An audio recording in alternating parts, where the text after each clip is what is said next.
स्वप्नातले गाव माझ्या पुढे, दिवसाचा पक्षी अलगद उडे.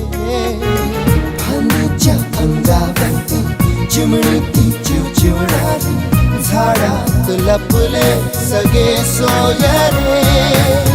हा गाव माझा जुना आठवाचा, नादात हसऱ्या त्या वाहत्या नदीचा.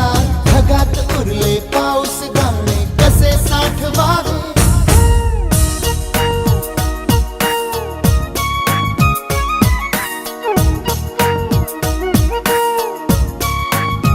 हे वाऱ्यावरती गंध पसरला ना ते मना.